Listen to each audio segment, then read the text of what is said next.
સ્થાનિક સ્વરાજની ચૂંટણીનું મતદાન શાંતિપૂર્ણ માહોલમાં સંપન્ન થાય તે હેતુસર ભાવનગર રેન્જ આઈજી રાજેન્દ્ર અસારી દ્વારા સંવેદનશીલ બૂથોની મુલાકાત લઈ જરૂરી સૂચના અપાઈ હતી। ભાવનગર રેન્જ આઈજી રાજેન્દ્ર અસારી દ્વારા સંવેદનશીલ વિસ્તારોમાં આવેલ મતદાન કેન્દ્રોની મુલાકાત લેવાઈ હતી।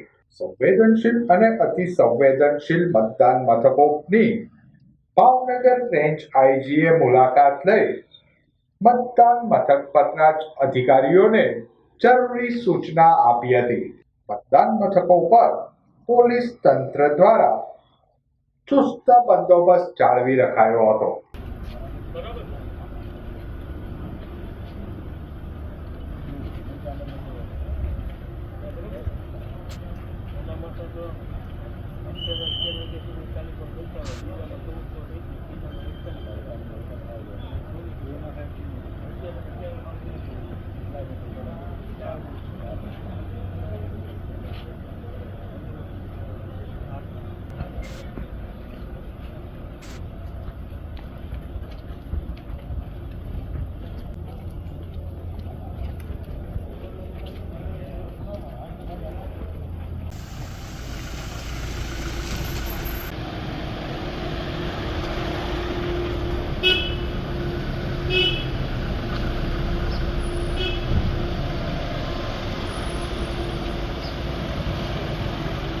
આજે સમગ્ર ગુજરાત રાજ્યમાં સ્થાનિક સ્વરાજ્યની ચૂંટણીને લઈને મતદાન પ્રક્રિયા ચાલી રહી છે, ત્યારે ભાવનગર જિલ્લામાં પણ ચૂંટણીની આ મતદાન પ્રક્રિયા ખૂબ શાંતિપૂર્વક રીતે ચાલી રહી છે।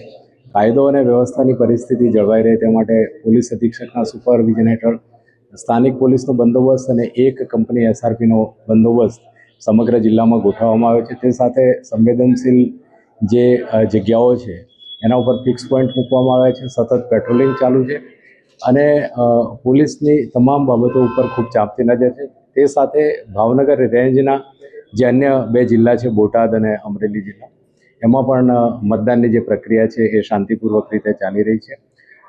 મતદારોને વિનંતી કરું છું કે લોકશાહીનું આ પર્વ છે ને એમના મતનો એ ઉપયોગ કરે અને આ ઉત્સવને ખૂબ હર્ષ અને ઉલ્લાસથી પૂર્ણ કરે।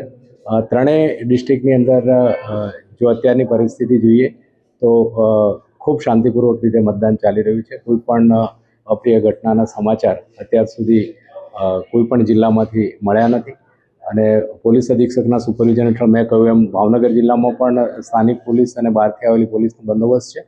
અમરેલી જિલ્લામાં પણ સ્થાનિક પોલીસ અને બહારના જિલ્લાઓમાંથી આવેલો પોલીસ ફોર્સ, એક કંપની SRP અને બોટાદમાં પણ એ જ રીતે બંદોબસ્તની વ્યવસ્થા કરવામાં આવેલી છે।